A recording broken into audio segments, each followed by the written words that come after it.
Hey, what's up, everybody? This is Agasicles and Steven from GearWorks.com and the E2KG Network podcasting channel here on YouTube. Here with episode number 6 of What's Your Issue, the People's Weekly Comic Book Podcast. Here with me, as always, is my co-host, Mr. Steven Lohr. How you doing, Steven? Doing good. Good. So we are gathered here tonight to do what we always do, which is every week we run down 6 of the comics that we pulled from our stack last week and do an on-air review in pretty excruciating detail. Then we each go on to pick the best thing that we read this week and talk about those books a little bit if they are different than any of the books that we went through in the review rundown. Then we move on and call out any honorable mentions that there were in the preceding shipping week. And then we round out the show by letting you know what our pull list is for the upcoming week so that you know what to expect next episode. Tonight, we are here to talk about the books that shipped the shipping week of 7 November 2018. But before we get started with that, well, first let me mention, this is a spoilery review show. We will hold nothing back unless we choose to do so of our own accord. So if you haven't read the books, just go read the books. It's Monday night. New Comic Book Day is on Wednesday. You should be done already. Before we move on to the review segment, which heads off the top of our show, let's talk a little bit about the passing of Stan Lee. Steven and I kind of kicked it around a little bit today.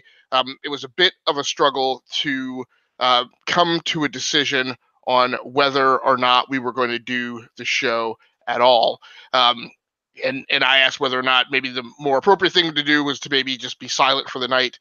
At the end of the day, I think what we both came around to was, and I didn't know Stan Lee personally, I never met him at a Comic-Con or anything, but observing what I did know about him, I figured that maybe the best way to honor him would be to press on with the show.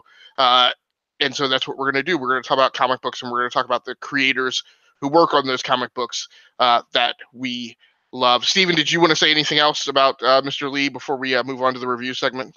I just in a very my head is not really that straight in that moment, but yeah, he was a great man to honor, and I don't know, I just I'm glad that he is able to live on in our spirits.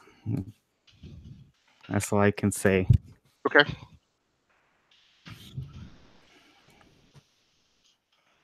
And so we're I'm a little cantilever tonight with a difference in the sequence of the show. So I'm trying to get out the social media very quickly. But at the top of our review segment is Justice League number 11. I also didn't get a chance to prep. Well, I did get a chance to prep notes. I just have them in a different place than I normally do. So I'll have my notes up very shortly about Justice League number 11.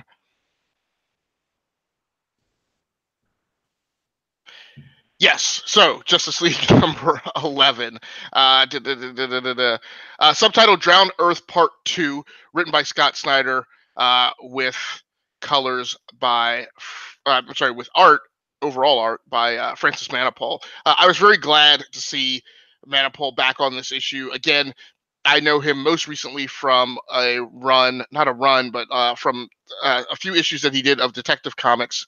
I think during the New 52, and he wasn't on as a full-time artist. He would kind of drop in and do an issue here or there. I don't know that I've seen him on a long-term ongoing of single issues for a lengthy period of time. So I was very concerned that he was just being brought in to do an issue or two of the special. So I'm glad to see that he's at least on to continue the story. Letters by Tom Napolitano. So the situation is following on the heels of, quite frankly, a bunch of books.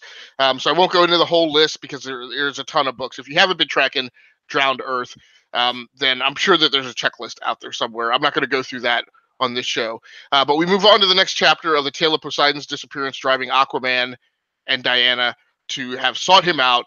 And then they go on to look for one of their ancient ancestors and secret weapons and lost knowledge of Atlantis. You get the drift.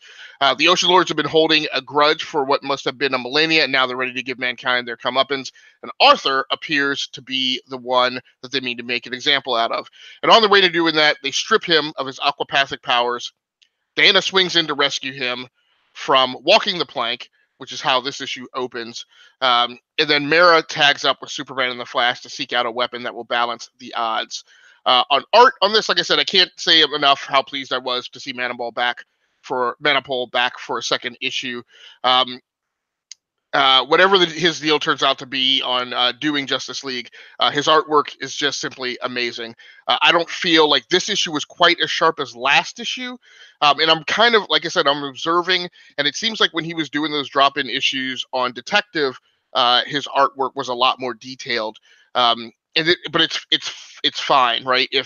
Look, most artists who are highly detailed artists, other than Jim Lee, right, who can't put together a string of an ongoing issues because the work that they do is too meticulous. If Manipul can shift his style and pivot just slightly, and that's what allows him to do a bunch of issues in a row, I'm completely fine with that. And again, this issue seemed a skosh bit less than last. Not that there was anything wrong. There were just a few things that didn't quite come off as spectacularly as the last issue. And I'm making some assumptions about his managing his workflow. It could have been that these issues were written 6 months to a year ago, so who knows? As great a penciler as Manipul is, what really stands out here to me is the coloring work that he's doing. Everything's backdrop, especially, is exquisitely crafted and given a veneer of its own. His oceans are filled with life and color, and yet he draws desert scenes just as great. He has a few pages of pretty unique panel arrangements, which always helps keep the comic moving and not feeling so samey from one page to the next. On story, Snyder's really crafted quite a bit of a masterpiece on this issue. He lets Arthur get his gumption up when the Ocean Lords tell him to walk the plank. You get about 10 seconds of thinking, oh, here it goes. He's about to turn the tide. He's going to do it. And then one of the Ocean Lords kind of snuffs that out by, just blocking his offensive and tossing him into the pit, rendering his grand. Like, when he was doing it, you could kind of hear the superhero music playing in the background, right? And then all of a sudden it comes to a screeching halt, and he's tossed in the pit. And then you get Wonder Woman to swoop in and rescue him. And so we're back up on Thrills and Chills again. So in the span of 7 to 10 panels, you get this real big roller coaster of emotion, and it was really effective. What I love here is Snyder's use, like I said, of the drum beat. You get a big clash of cymbals and then a few pages of snare riff, and then you get a big cymbal crash again, meaning there are several high points in this issue, and it's only a 22-page book, but it's really impressive. It's wonderfully paced and doled out in slices as if it's a chef creating a fine dish. This whole thing is building up to a nice crescendo, and it's not even the finale yet. I could easily read 3 more issues of this, which is not what I would normally say about an event. Most events, I'm just like, all right, let's just go ahead and we know what's going to happen. Let's just go ahead and get it done with. So I will admit, of the one thing that's dragging me down in it, though, is the Legion of Doom. I feel like we've done 10 issues with them. Yeah. They keep turning up like a bad penny, and I'm like, look, Luther, either get your ish together, right, or just get out of the book for a few arcs, right? Like, you've had your opportunity, you've had your chance at bat. So overall, I scored this issue an 8.5 out of 10. If you've been reading along with the storyline from the beginning, this issue is a great payoff, and it's still not even the finale, as I mentioned. Snyder's making excellent use of the Justice League itself, not featuring any one member so much that we kind of get bored of seeing them. But he's also including lesser-known League members who we yearn for. We want to see story, like every time one of them makes a cameo, you're like, oh man, wouldn't it be cool to get 2 or 3 issues of Adam Strange? But Snyder's giving you just enough of them, but then kind of holding them back. So it's good.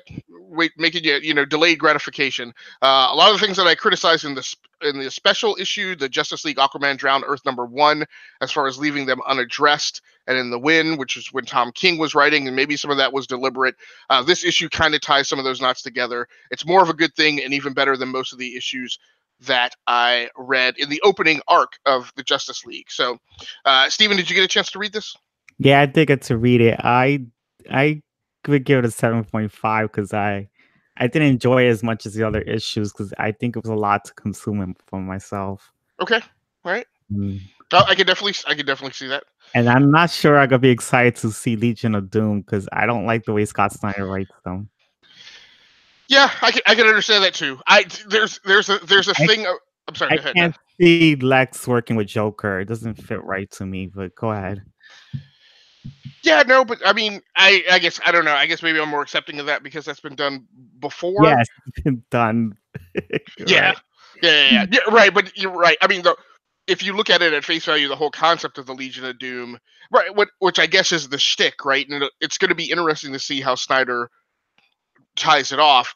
The whole problem with the Legion of Doom is that the notion itself is is destined to failure because no group of villains that evil are ever going to work together long enough to Yeah, actually that's defeat. it never really fit to me. Right. I've seen it happen since Super Friends, and I'm not really a big fan of Super Friends, but Right. it just I don't know. I never see Lex Luthor work well with the Joker, and Yeah. it doesn't. You end up seeing him betray again. It's like, what the hell is the point? Yeah, but it what it creates is I guess what it does more than anything is it's a maneuver play where it creates one-off pairings that are spectacular and can be special when you um like Hawk Girl and Joker, right? Like that fight, her getting her feet back under her and taking out the Joker in that initial 10-story spread. Lex and Batman, which you normally wouldn't get because Lex isn't a Batman villain. um, and then Lex like breaking all the bones in Batman's body. I mean, so you get, like I said, you get some neat set pieces that you wouldn't normally get, and I guess maybe that's the only reason to put them together. I don't know, man. Talk to me about Death of the Inhumans #5. This is interesting because I'm currently binge watching Agents of Shield, which I ignored for years, and of course the Inhumans Wow. storyline is strong in that. So talk to me about Death of the Inhumans. All right. The Death of Inhumans #5 is by Donny Cates and is a writer, and the artist is Ariel Overlet. Yeah, or Overvetti. I don't know how to actually say it, but yeah, it's this is the final issue of this mini series, and it's closing the chapter of the Kree creating this, making Maximus into this inhuman hunter monster creation. Like it's very like, I guess I could say horrific. It's very horror like type of story. And he's he's he it makes it seem like he killed Inhumans, but he actually didn't. That's what Vox misled them Inhumans to thinking, because the only people that are alive is the royal family, and they find out that Vox has actually been taking the Inhumans and making them into just like a monster creation of themselves. Like all the Inhumans were not themselves anymore. And in the towards the end of the issue, Black Bolt had to kill all of his, I mean some of his people, not all of them, just some of his people that were captured by the Vox.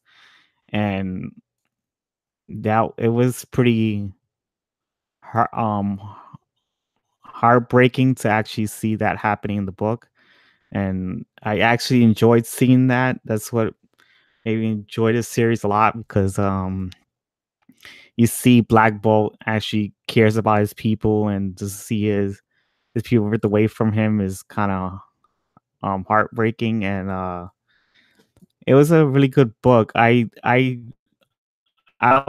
was so, because I really don't like Donny Cates as a writer. I'm not really at all into the hype that he gets. I'm kind of indifferent with that, but I honestly think this is the best book he's written. And um I the only thing I did not like was the cop out with Lockjaw, because they showed like he dies, but he doesn't. So I was kind of disappointed with that, but the book was pretty good, and I do love the way um Black Bolt is written in this series, because he's actually speaking in sign language, which I rarely see done with Black Bolt in comic books. They always try to find ways to get around the sign language, and it gets really annoying to me. and I'm glad that Donny Case and Ariel Orvetti was able to illustrate that into the book. They did a really great job of demonstrating sign language, and they didn't escape around it. I really like how he writes it. That's about it. So let me ask you. You mentioned that you don't care for Donny Cates that much, but this issue, and I think you've talked about a few of these issues on the show. You've liked each of the last few ones. So is this an inflection point? Are you becoming a believer? Oh no, I'm not sure I'm becoming a believer. I'm not sure. Because, I mean, I don't know. I'm in the firm believer that every writer has a chance of writing a good book. For me, I Right, don't think from issue to issue, right? I don't think there's ever a such thing as I don't think there's ever such thing as a bad writer per se, because I think every person is able to write something good and something bad. There's been writers that I have loved that's written terrible books before, so Right. I can see this happening. So Okay. yeah, that's about it. So I mean, do you have? I mean, I know that you have favorite writers. So Yes, I do have favorite writers. I do. okay. All right. Well, we'll come back to that on another All day. right. So let's talk about the Dreaming #3. What publisher is this from? Oh, that's from Vertigo. It's Okay. DC. Okay. Gotcha. It's from the Sandman universe. Okay. All right. Yeah, it's by the dream is by Simon Spurrier is where I noticed and the artist is Bleakwist Evely. So yeah, this issue is pretty interesting. It kicks off with it gives a introduction of Judge Gallows, which is a figment of imagination. Like he's of what humanity has become. Like I think there is. I'm not really too sure about it, but it looks like maybe someone has imagined him into the dreaming world, and that's how his origin story began. But yeah, he finds out that Sandman is no longer around, and Lucian and the um other oh God, the other people that are in this Sandman world are unable to organize things um without Morpheus. They're sort of struggling, and they don't know what to do, and Judge Gallows ends up taking over the reins of of trying to be in charge of the world of Morpheus. That's what the issue's mainly about, and I did really enjoy this issue. I would I forgot to give a score for Different Humans. I would give that 9.5, but for the Dreaming, I would give this a 8.5 because I really did like the way they introduced Judge Gallows. I really didn't know his character, and I did get to know a lot about him in here, and that was a good way of introducing that.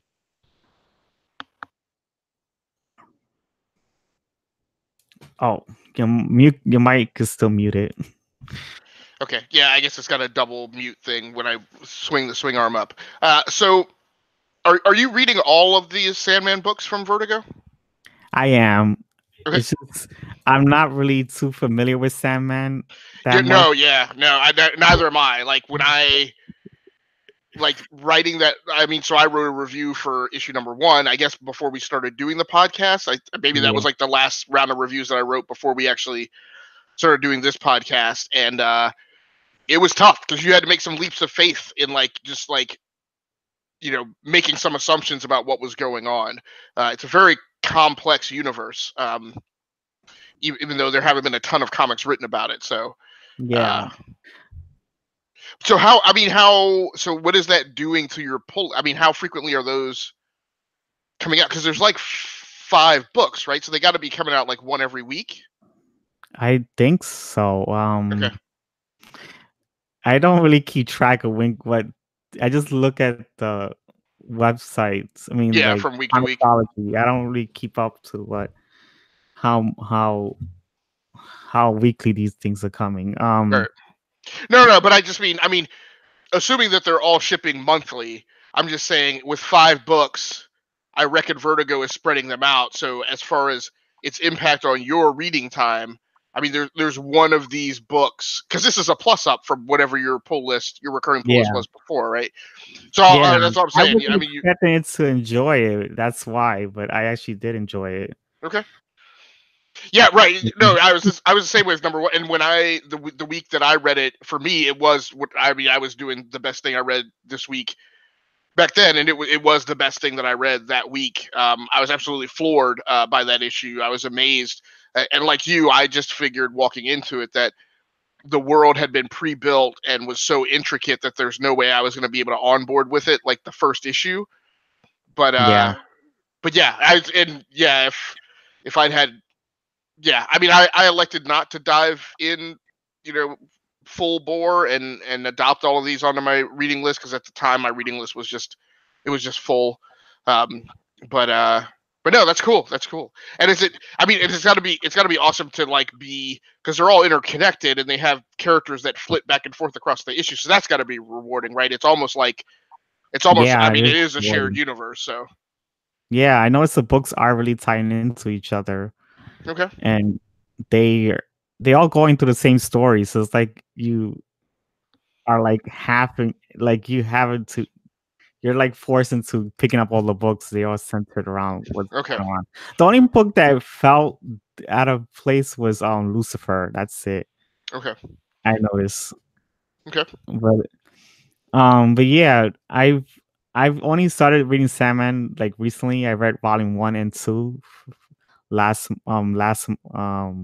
no, it was a couple of weeks ago. I did read it. okay. It was for my comic book club that I go to, and I had to read those two. So I'm getting somewhat familiar with the Sandman universe, and I was able to enjoy this book a lot much better because now I'm actually getting a piece of the puzzle.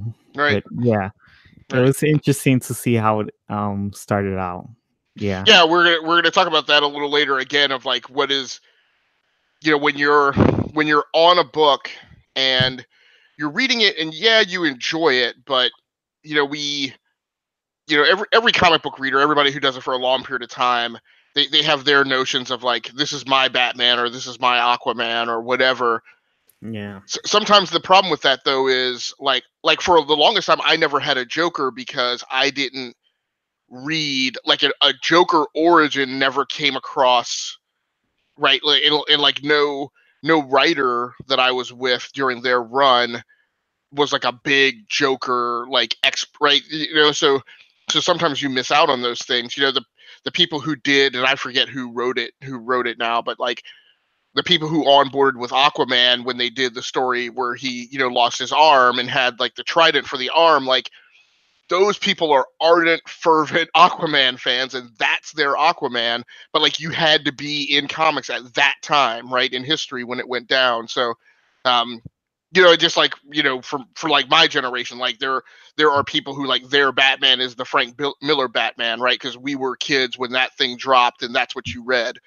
So yeah, so that kind of stuff is always interesting, and we'll talk about that a little. But the other thing I was going to say is then there's also this notion of you're reading the book and you like it, but you don't hit that point until until that thing has been out on the market for like a year sometimes, right? That Yeah. that masterwork payoff of them all being woven together, you don't start getting that until maybe you've been on it a year, so Mhm. um so yeah, so let's wrap up with your, I guess this is your last review, Runaways number 15. All right. Runaways 15 is is written by Rainbow Rowell. and the artist is Chris Anka. I really did enjoy this book. Yeah, this book is it's about Nico finding out her staff of one is an actual living being. She actually finds out that it's actually a human's inside that staff that she possesses, and she gets to know the staff a little bit, and it's pretty interesting. It was an interesting take to find out that the staff of one is actually a living person, and he was held captive by Nico's grandmother. We get to know about her ancestry past. Is kind of interesting, and I did like it. And I wish I was able to find out a little bit more, but I think they gave us enough for us to be intrigued by it. And I'm glad that Chris Anko was back into this book, because he took a 2 issue break. I noticed when I was reading the issues, and the series was a little different without him. I didn't like the previous artist that much, and I'm glad that he's actually back into the series, and I was able to enjoy it much better with him drawing it. So yeah, and I give this issue a 8.0. It was a really good issue. I really did like Nico finding out about the staff as a living person. It's an interesting take. And she does point it out as like a genie, and I think is kind of interesting. Well, that's good, because I was gonna ask if it was more like a Ghost Rider deal. So it's good to hear Yeah, that it's a genie. yeah, because that's what he's like. He's like a genie that grants wishes for Okay, with the magic staff, but yeah, he only could do the spell once, and right. she complained about that to him, and it's like that's what her grandmother put upon him. Okay. Yeah. All right. Very cool. So I'm going to talk a little bit about Spider-Geddon #3, and unfortunately, like I said, I didn't get a chance to write a mini review about this and take copious notes. I'm going to be going right from the book. I'm going to be looking at the book as I'm talking through it. So this is based on a story by Dan Slott, a story by Christos Gage. Pencilers on it were Carlo Barberi and Todd Nauk. Anchors on it were Jose Marzan Jr. and Todd Nauk as well. And the colorist was David Curell. Letters by Travis Lanham. Now, if you recall, I wasn't a super huge fan of Spider-Geddon #2. I was left very confused about what we were doing. I also made mention of the fact that I didn't particularly care for the way they drew Miles in this issue. And I'd have to look back. I didn't check to see if this is the same artist on 3 as it was on 2. I have a feeling that it's not, and I am going to check real quick since I have it right here at my fingertips. Yeah, so the last art team was Jorge Molina and Jay Leister. So it's a completely different art team, it seems like, on this, which is interesting, and maybe they just had to spread the issues around. But I liked this one a lot better, partially because of the art. There's a lot. There's a lot more contrast in the colors. Again, I talk about the fact that Dave Curiel is on colors, and we've talked about something recently where his name came up as well. But he does a lot of great color contrast here. Carlo Barberi and Ted Nauk, again, I don't know who did what pages, but the one thing I wasn't super crazy for is the Takuya Yamashiro, the Spider-Man of Earth 51778. I didn't feel like that was a particularly great robot that they drew. It was, I don't know, it just felt a little too dumbed down in detail. For this book, like the spider characters are like pretty intricately detailed, but then when they scale out to the robot, It just looked like it was something that they couldn't spend a ton of time on, and it kind of looked, I don't know, a little bit like a GoBot from from the 80s. And if everybody remembers the GoBots, they were like the cheap version of the Transformers. Yeah. So, but everything else in this book is really sharp. There's particularly in the scenes where they are kind of dimension hopping across the multiverse. There's a really great page here with the Spider-Man of India from Earth 50,101. What I really like here is how Barbarian now really it's clear that they're having fun drawing all of the different spider people. You have a Spider-Man who has who's an older version of Peter Parker, who eventually married Mary Jane Watson, and then Mary Jane became his partner. So she also gained superpowers at some point. I really love this costume of the Spider-Man of India, with kind of the long flowing, and I'm sure that there's a proper name for Indian garb, which I don't know. But he's got the long flowing, like he's got like the baggy pants and like the long flowing shirt that comes all the way down, and kind of the Buccaneer boots, or at least the I don't know what you call those. They're not Buccaneer boots, but they're some kind of boots. Again, I prefer the Miles Morales render in here, and the blacks on Miles. I love how the black of Miles's costume is a deeper, darker black than a lot of the other characters that he's on screen with, which I feel like is appropriate. Like there should be something that breaks out Miles Morales and makes him special. You get Ben Reilly come back after his recent psychotic jaunt as the Jackal. There's a bit of a disturbance in the force between he and Otto, who is now back in the Superior Spider-Man suit. And again, I didn't care for him shifting costumes from the octopus suit, because I really love the new octopus suit. But like I said, Barbarian now do a great job drawing a lot of these costumes, and you could almost just, this is a book that you could almost just flip through and not even bother reading the story. But in the story, the good spiders and the bad spiders, the faction that have rallied around Miles and the faction that's rallied around Otto, finish all their recruiting and gather their teams, and then the good spiders decide that they're going to go ahead and launch an assault on the inheritors and try and blow the lab of Otto's that they've taken over, where the cloning vats are and where they have created a shell for their father. And so Miles wants his team to go in and take that down before that team, or before the father can be resurrected. And the battle is going badly, and Otto shows up with his team. There's a great little sequence where Miles calls Otto and offers him the opportunity to partner with them again on the assault. And Otto's like, well, it sounds like, we don't have a plan together.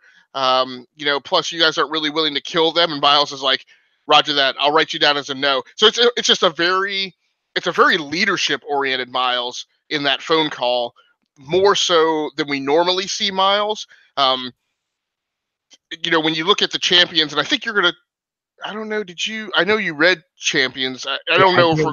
Champions. It's on the honorable mentions. Okay, so I don't know if we'll get into that in any detail, but my point, when you read Miles in Champions and you see him in team-ups with Miss Marvel, he's not people look to him for leadership, but he never leans forward with it. He kind of expresses like the spirit or feeling of the group, kind of in a Gian Giones kind of way, but he's not like a battlefield leader.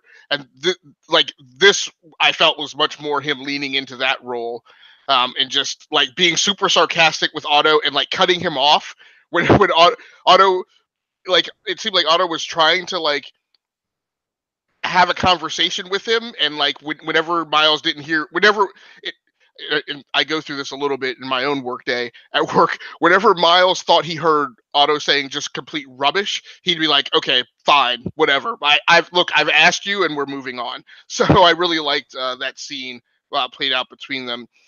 So this is a big fight. It's a big action comic too, a little more so maybe even the last one. And at the end, the spider teams are licking their wounds. I love the spider in this that is. It's a colony of spiders who have somehow convinced themselves that they're Peter Parker. That's pretty funny. Yeah. But and one of the spiders is one of the spider people is a Harry Osborn from an Earth. And after this battle, Osborn and this collection of spiders starts conspiring against the group. I wasn't super crazy about that because I really just want a fight between the spider teams and the inheritors without a lot of infighting and betrayal. But well, I was the book convinced me enough to give it a chance to let it see, how that would go. So there were a couple books last week, especially that I felt like ended, and maybe even more so the week before that like were fine books but didn't stick the landing. I didn't quite label that criticism at this one. At the end of the day, I gave this book an 8.5, which is significantly higher than I gave issue number 2. I was actually really happy that I read this issue this week in my stack. I'm not necessarily committed to reading, the 4th issue when it comes out, but I definitely won't. If it does pop up in my randomizer, I'm not going to shove it away. So I don't know. Did you get a chance to read this, Steven? Yeah, I did get to read it. I thought I didn't enjoy it as much. I give it a 7.5. It's just that I didn't like that Miles went to fight the inheritors without a plan, and it just seems immature of him as a hero that's been a hero for a while to just run in that like that. I thought Peter Parker taught him better than that, and I didn't like that aspect. I felt like he did have a plan. The plan just didn't work out that great. I mean, the plan didn't have contingencies. So, there was one detonator. Maybe it would have been better to have like a detonator that was a decoy, and then have somebody else have the real detonator. Particularly after like they just made that error with like the whole Gwen Stacy thing last issue. So I don't know. But I could definitely see how somebody would see it that way, though. I do like how Otto Octavius is written from in this issue. He's pretty, I guess, full of himself. I actually enjoy that. Well, and let me ask you too. Like, this feels a little bit like a movie in that, like, the breakout character is. I'm trying to go back and remember her name. Is the female Otto Octavius from the other Earth, who I know. Oh yeah, I know they Octavia something. Yeah. I know they mentioned her in here. Yeah. She was in the previous Spider-Verse, but yeah, she wasn't that prominent as in this one. Yeah, Octavia Otto, heroic other dimensional counterpart to Otto Octavius. Yeah, and that's part of the problem is there's some neat nods to just different variants. I love like the Ben Reilly Peter Parker duo where like Uncle Ben lived and he was a big brawler, kind of like a wildcat. But then a young Peter Parker became his partner. And then I really love the web slinger Ponderosa Parker of Earth 31913, who has like 2 pistols and he's like a cowboy. So there's some really neat creative asides here, and unfortunately they can't like showcase all of them. But at any rate, it's clearly I enjoyed the issue. So yeah, okay. So the last issue in our review segment is Sideways Annual number 1. Now this is one that I wound up pulling because every week what I do is I look at Steven's pull list and I add another 2 from what he's reading to my pull list. This was one of those. Sideways Annual number 1. Actually, Spider-Geddon was the other one. Sideways Annual number 1, subtitle Just Rifting Here, published by DC. The credit thing was on this one was really weird, where they just called Will Conrad, Cliff Richards, Dan DiDio, and Grant Morrison the storytellers. And I'm not familiar with this creative team, so I didn't really. I mean, I believe Will Conrad is the actual writer, and I know Dan DiDio, kind of in a like Dan Slott, Joss Whedon role on some other comics, where like they're the architects and they have the master concept, and then they hand the writing duties off to other people. I guess Cliff Richards did all the art. I guess I don't know. But the situation here is, and I know you've been reading this, Yeah. so forgive how I wrote this up, because I Okay. wrote this up as a drop-in issue. So the situation, who knows? This book is pretty darn crazy. It's not in my regular recurring pull list. This was a Yeah. drop-in, partially driven by by yours, as I mentioned. As far as I can tell, there are some multiverse variants of Citizens of Metropolis. A couple of Clarks, a couple Loises, maybe some others who at some point got turned into monsters. They travel around to other Earths, probably wreaking a bit of havoc, but maybe they are not inherently evil. They're partnered or opposed, I guess, by a frenemy, by a guy named Derek, who got his powers. And while they are apart, they're somehow part of a greater whole, because there's this whole reference to them as the Warrior Seven or whatever. In this annual, some element of the story culminates in a climax, and as the Warrior Seven are present for the realization of some prophecy. The question then being how many of them are going to survive and what's the status quo after the fact. Oh, and my favorite thing is we get T-shirt and jeans Superman in this. Yes. Um, That was interesting. pretty awesome. I don't remember which one he is again, though, from what Earth or whatever. But I really took a fancy to this story. It's pretty busy. I mean, super busy. And it stands out in stark contrast to last week's Justice League Wonder Woman, The Witching Hour #1, for instance, which I felt was kind of slow and didn't have any action in it at all. There's something going on literally all the time, and Conrad gives you a panel, maybe two, to reorient yourself to the current state of the is before he ramps the pace back up.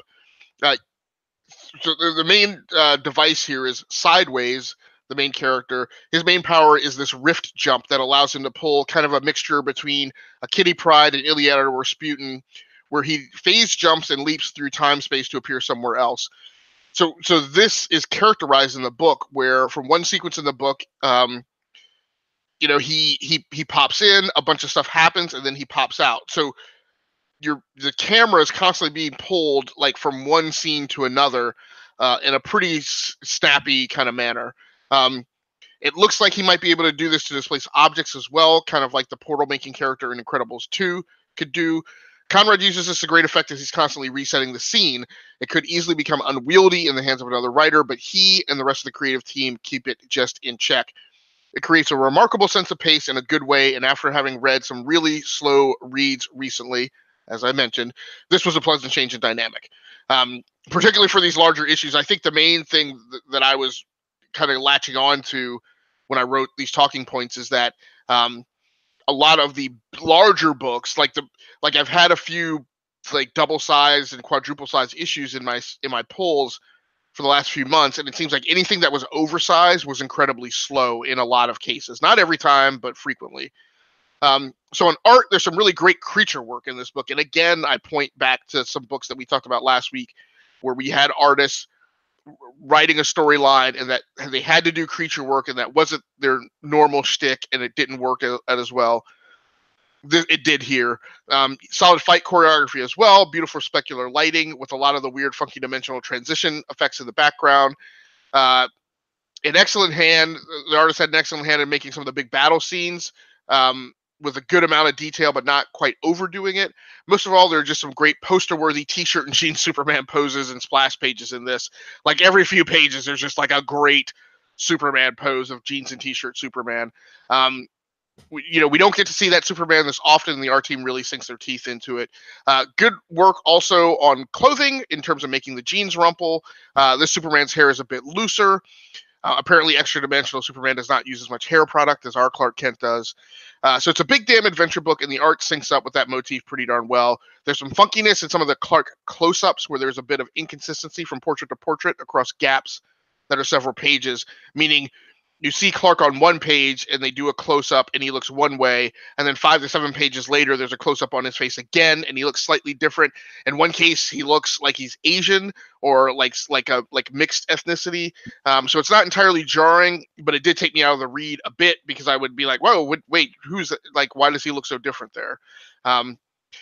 At the end of the day, I scored this book a 7.5 out of 10, which is a my grading scale. That is a book that is really good, but falls maybe just short of greatness. And maybe that's just because it didn't have a big reveal or a major breakneck snap of a new status quo.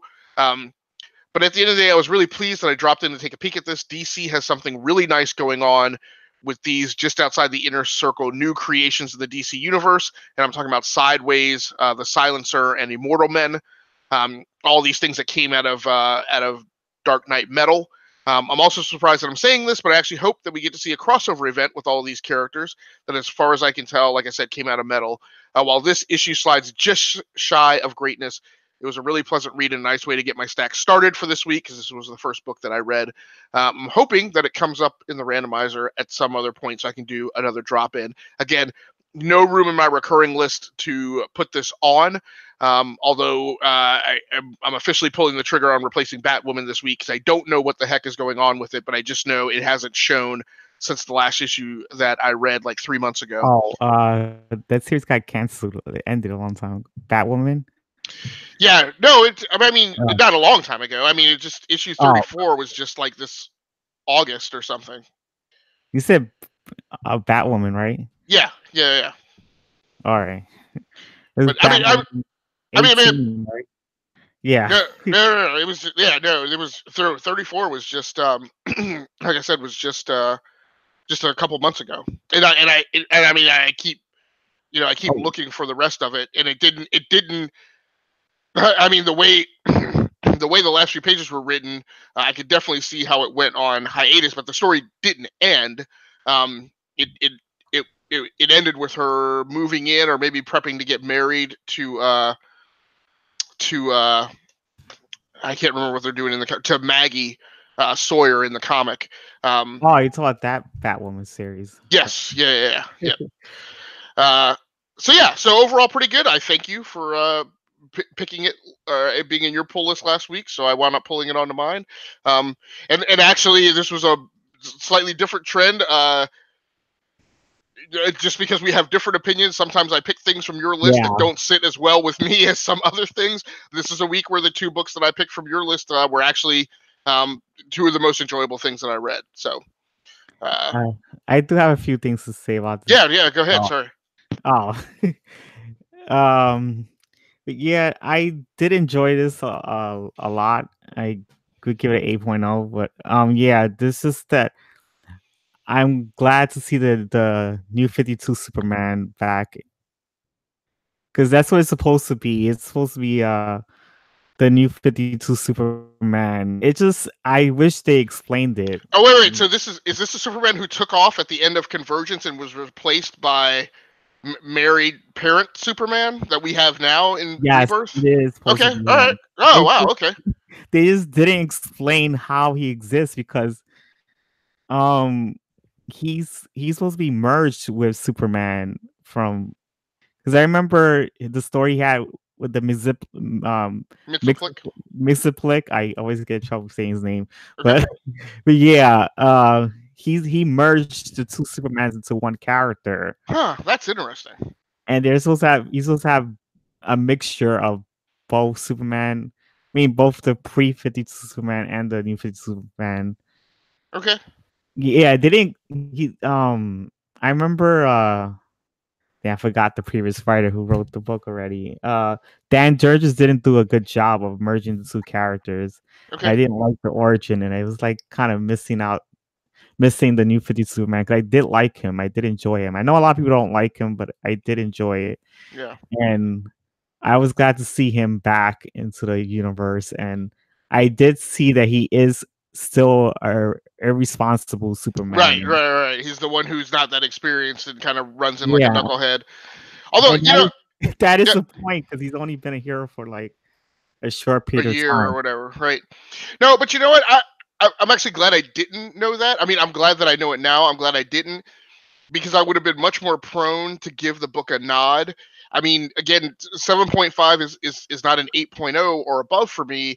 However, for a book that I did a drop-in issue on that is not part of like the DC legacy, that I'm, it doesn't get any,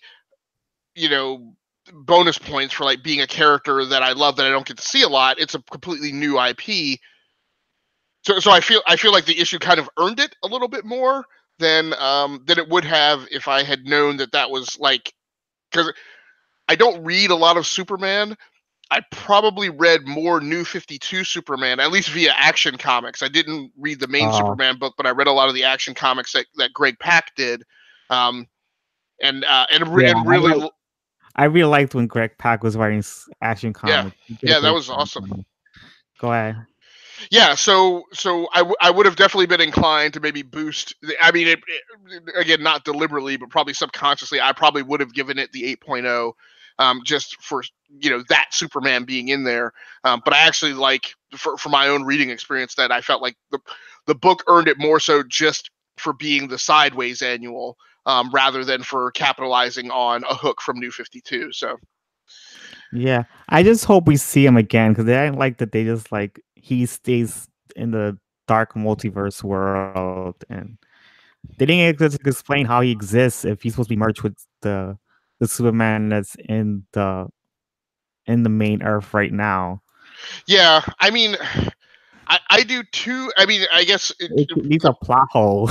Well, right, and the problem with the Rebirth Superman is it's kind of always a nagging like mosquito buzzing in the back of my head that's like, okay, but that's not really the Earth One Superman. Like that's not really my Superman. Although that character is working out okay, but at the end of the day, this is my whole thing that like bends me out of shape and will drive me to a rant, which we won't do this show about. The whole like mismanagement of DC and the notion of the multiverse going all the way back to 1984 when I first started in comics, when we did Crisis on Infinite Earths and cleaned all this up, right? Rebirth made more of a mess. It didn't clean up anything. I know. Well, and Convergence, right? We did Crisis. We slipped away from the solution of Crisis. Convergence was supposed to solve everything that you had ruined, right? And then it just went right back to the same thing. Like, yeah. So, like I said, I'm not going to do the rant, but yeah, the whole that makes me angry. Immortal Hulk number 8. Let's talk about something that doesn't make me angry. Although the titular character of this comic is a very angry individual. Great book. I'm actually kind of a little disappointed that Al Ewing didn't respond to my shout out that he gave him on Twitter late last night, or Alex Ross for that matter. But I digress. They don't owe us anything. This is what I talk about. This is what I mean when I talk about a book that you're on. And like for months, I've been telling people Immortal Hulk is good. Immortal Hulk is good. I think largely comic book readers are sleeping on this. And yet again, Hulk is kind of a bit like Superman. Like he's so powerful that he's tough to make interesting stories for. I feel like Al Ewing and Joe Bennett have been doing that. And again, there's been like a few cantilevers, where they haven't quite nailed an issue perfectly. But this is a book that for me has been steadily getting 7.5s, which is fine. I mean, Justice League has been doing the same thing. Issue number 8 just to me skyrocketed and really brought together like the complete formula of like why you would be reading this. And so it's taken 8 issues to get there. But man, it's a solid issue number 8 in my opinion. One of the problems has been that when they started telling this story, it seemed a bit outside of the Marvel universe. And for a while, I think I kind of wanted that. Like I said, I don't really know how you tell like a Jekyll and Hyde kind of horror-ish kind of story if it's steeped in the Marvel universe. But I feel like they're winding around and finding that really elegant balance between telling that horror story. And I mean, and they're still going with the thing of like the Hulk comes out at night, right? Which is a kind of a weird, again, werewolf Jekyll and Hyde kind of thing.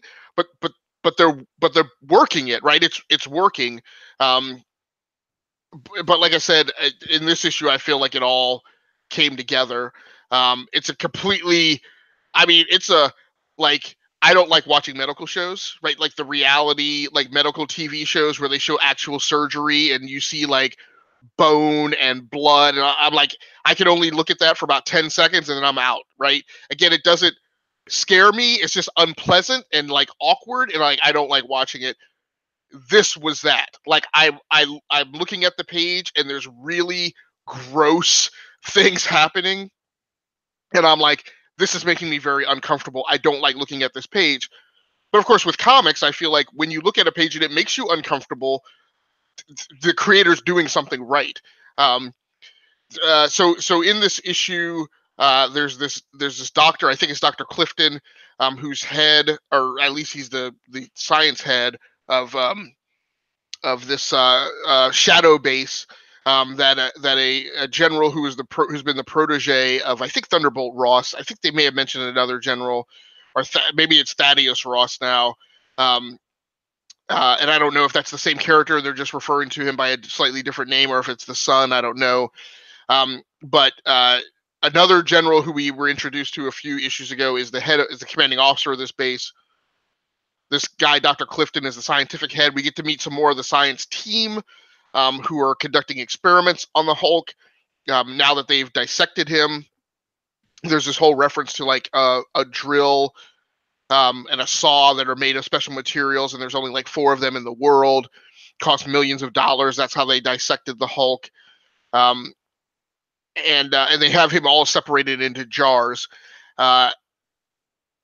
So they're running tests on him whenever they bring, like, there's a scene where they bring the heart back, and they sawed the heart in half while it was away from the other body parts. But then once they bring it back and it's within the vicinity of the other body parts, it starts to heal. Dr. Clifton like picks it up and like just holds the 2 halves next to each other, and they like start repairing, and they make this gross like kind of sound in the thing, sound effect written. So it's a really gross thing.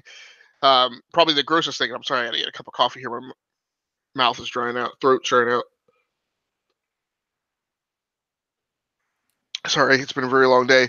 The really gross thing is, well, so the whole point of this is, again, this is very intelligent Hulk, kind of in the way, if you ever watched the TV show Angel, they used to talk about how Angelus, the evil persona of Angel, was smarter than Angel, who was seeking redemption, because evil's smart and good is stupid. And it's kind of the same way here.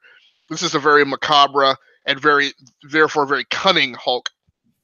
And Dr. Clifton realizes too late Hulk is actually happy that he's been captured and in this base, and that they're dissecting him, because he's learning things about his capabilities while they're testing him that he didn't know.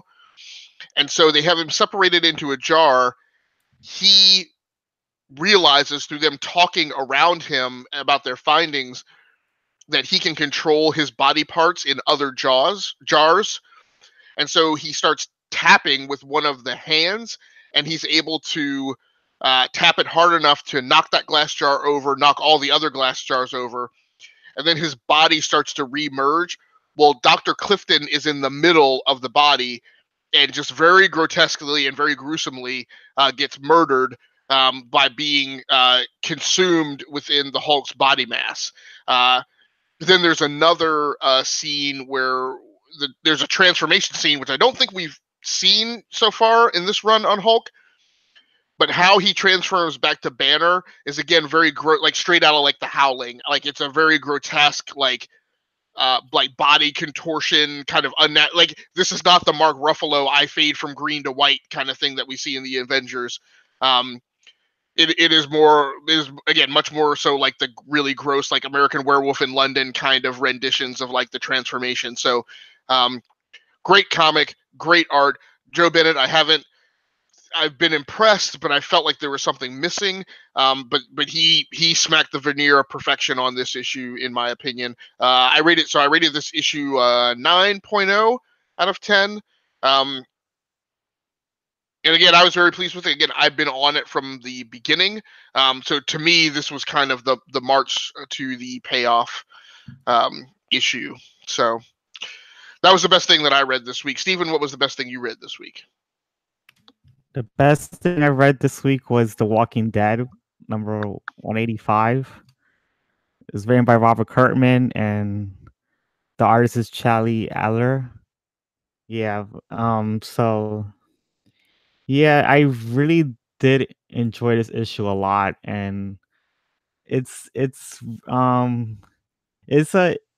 issues about you see it starts off with Dwight and Rick talking about what they're gonna do, what they're gonna do now that they're in this Commonwealth, the hilltop kind of place, like the new area they visited, and Dwight he wants Rick to take over this place, but Rick said that he doesn't want to take over. He's tired of having wars and fights with people, and he said he likes the people here and he doesn't want to start fighting with them. But Dwight thinks that is great. It's good that if we take over this place because he he uh he thinks that the people are actually scared of their leader, and he thinks that they will actually join Rick's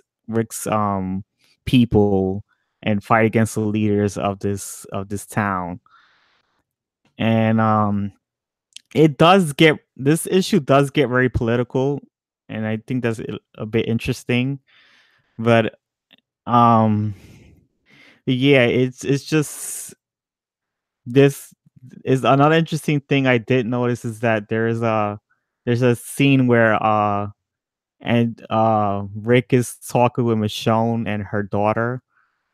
They're in a restaurant, and they were kind of in awe because they didn't think that there would be a place where there's a restaurant ever again. And Rick does end up tearing because he said that he wished Andrea was there to able to see this type of place. And it was kind of sad for him not to for her to be there at that moment. So there's obviously a thing, for people who now there are people who read the comic, there are people who watch the show. There's a small number of people who do both. Yeah. I don't read the comic. I have watched the show up until like a last season, or maybe halfway through last season. And obviously there's a thing where there are storylines which are analogs of each other between the two, but aren't quite the same.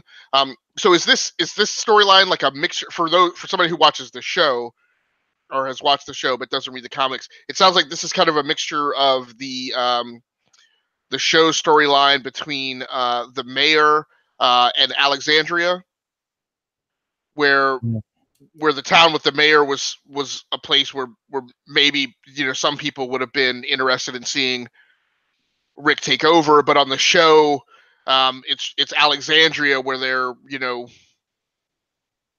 was a notion of Rick taking over, and people factionalized around whether he should or shouldn't. Is that kind of what's going on in the comic now?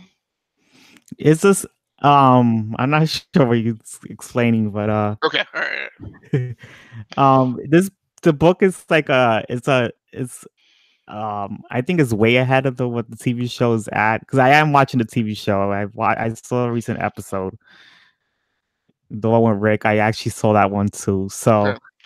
So yeah, like on the show they have Hilltop. Hilltop has been around for 3 or 4 seasons, but is a sorry for spoilers for people who weren't expecting The Walking Dead, the TV show, to be spoiled. But yeah, it appeared, I want to say 3 or 4 seasons ago, and it has been a town that they've been allies with. But at least 2 seasons ago, it had a guy who was in charge of it who was really kind of a wet paper towel. And I think I can't remember the Lauren Cohen's character was eventually kind of voted in to replace him because he was too weak. So that's why and this is what the show does, is it takes storylines from the comic and riffs on them, right? It's a thing happens to a character on the show that happened to a different character in the comic, right? But it's the same event but a different character. So I don't know, but yeah, but I think because I know the place is called the Commonwealth. I don't know why in this summary I have here it says Hilltop. It got me confused, but yeah, I noticed. I think the summary's kind of wrong or certain things. But. Well, so I haven't watched the show, but I guess what I was expecting to happen sounds. I mean, what I would have expected to happen would have been because they talked about this nascently, but it hadn't culminated. Was I would have expected like the Commonwealth sounds like what would have happened. Like Alexandria would have been allied with Hilltop and would have been allied with I forget the place that the kingdom, which is Ezekiel, yeah, which is the what kingdom. Ezekiel was in charge, right? It seems like the three of them would have banded together and become a commonwealth where they each would have had their individual leaders, but they would have been in an alliance. Yeah, they just ran into this new town, and it's called the Commonwealth, and they Okay. have a new it's a woman that is in charge of this area, and they notice that the place is kind of peaceful in a way, Yeah. but they also find out the reason why it's peaceful is because there's police in every section. It's kind of like it's a police state town, Right. and Right. you see that in the book that there's people that are not comfortable with that, and Rick is still blinded to it. He doesn't know if um he doesn't feel uncomfortable yet. He's just I guess he's just more amazed about how peaceful it is, and he always wanted a place like this. Right. And for some reason he's not seeing what Dwight is seeing, and then I think it's pretty interesting. And I noticed that this story arc does show how political Walking Dead can get. Yeah. Yep. And I it does I don't know, because I heard George Romero didn't like The Walking Dead because it's to him is not political, and I disagree. It is political. Hmm. Has very strong influences of George Romero. And I don't know. This issue actually proves how political it can get. Yeah. I mean, I watch the show. I don't so much read the comic, but it seems like the last. I mean, pretty quickly on the show after like the third or fourth season, like the threat stopped being the walkers, right? The threat started being the other humans, and Yeah. as you get exposed to each of these new townships with their different forms of leadership, it's all a treatise on different political systems that are semi-democratic, and it's actually kind of if the Foundation trilogy, by Asimov is a treatise on the Roman Empire, then this is definitely a treatise on like the regression of the political systems which have come into being in the modern age. It's how we all know the history of how those political systems built up. I mean, The Walking Dead, the TV show, is a lot about how those political systems regress and kind of reset. Um, in times where there's not as an effective a means of like the notions of common security and common economic partnerships. But we're getting deep into some other stuffs, but let's go ahead and round out tonight's discussion. We're not even rounding out. Let's quickly run down what you had for honorable mentions for this week, Stephen. Oh, and I gave The Walking Dead a 10. I forgot to mention the score. Oh, okay. Yes. Okay, so my honorable mentions is The Curse of Brimstone number 8, Champions number 26, Doctor Strange number 7, Iron Fist number 2, and X-Men Red number 10.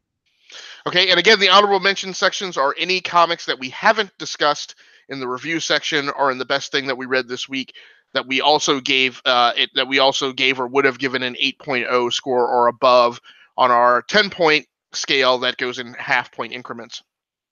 So for me, outside of the things I already talked about, I also gave 8.0s or above to Justice League number 11, Spider-Geddon number 3, and Batman number 58.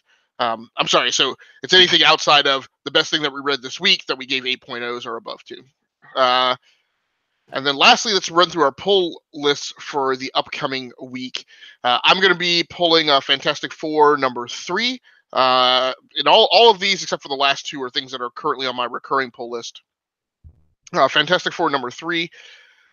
Peter Parker, the Spectacular Spider-Man number 312, which is the second issue with the new creative team after the departure of Chip Zdarsky. Titans number 29, which will be my first time pulling that series since adding it to my recurring pull list. Miss Marvel number 36, which will start a new arc after wrapping up the previous arc with the Shocker. Red Hood Outlaw number 28, which also starts a new arc after Red Hood repositioned to a new town that I just referred to as Pleasantville, where something Sinister is apparently awry underneath the surface. And things that I'm going to pull from Steven's list, I will also pull Plastic Man number 6 and Star Wars Dr. Aphra number 26. So, Steven, what are you going to be pulling next week? I'm gonna be pulling number 6 and Mr. Miracle number 12, which are both final issues of their series. I'm also picking up Titans number 29, Uncanny X-Men number 1, and Star Wars Dr. Aphra number 26. So let me just ask you before we close out. So Uncanny X-Men number 1. So has Extermination ended, or is it ending like No, next? Is it's Uncanny X-Men the reset? it's supposed to be the reset. Yeah, you're right. But the fifth it's supposed Extermination's the final issue is number 5, which hasn't come out yet. Okay. And is that just a publishing thing? It seems like the plan probably was that Extermination number 5 probably would have come out already. I think it was just Uncanny X-Men number 1 got published before. Okay. I guess Extermination number 5 that's supposed to be coming out. Okay. Well, very cool, man. As always, a great conversation. This, I don't know about you or the listeners or this conversation every week always invigorates me and makes me love comics, and makes me love reading comics. It is a nice way to wrap up my thoughts about the comics that I just read, and firmly sets me up and makes me hungry to read what's coming up in my pull list on Wednesday. So, Steven, any other comments that you want to make before we get out of here? Thanks. I appreciate hearing that, what you just said. Oh yeah, no problem at all, man. Like, dude, this is a show I have been trying to put together for probably 4 years, and just never found the partner with the right chemistry and the right depth of readership. That's part of the problem. I've run across people who like only read DC or only read Marvel, and they only want to do a podcast about those. I agree. I have the same problem. Go ahead. Yeah. Or they only read superhero comics and they don't read like crime comics or war story comics, or they don't read anything outside the mainstream. So it's just always, So thank you very much. I appreciate it. You came along at the right time in my geek life. So all right, you're welcome. All right. Well, thanks so much, everybody, for joining in for this episode, episode number 6 of the What's Your Issue Weekly People's Comic Book Podcast. Not recanting. I always want to say recanting. Reviewing all the comics that we read that shipped the comic book shipping week of the 7th of November. In 2 days, like the rest of you, we will be picking up our pull list of things that shipped the 14th of November, and we'll be right back here next Monday to talk about them again. So on behalf of myself, my co-host Stephen Laura, the E2KG Network podcasting channel on YouTube, Gearworks.com, and the Rounding Off Infinity gaming channel on YouTube, thanks so much for joining in. Please head over to all those channels and sites.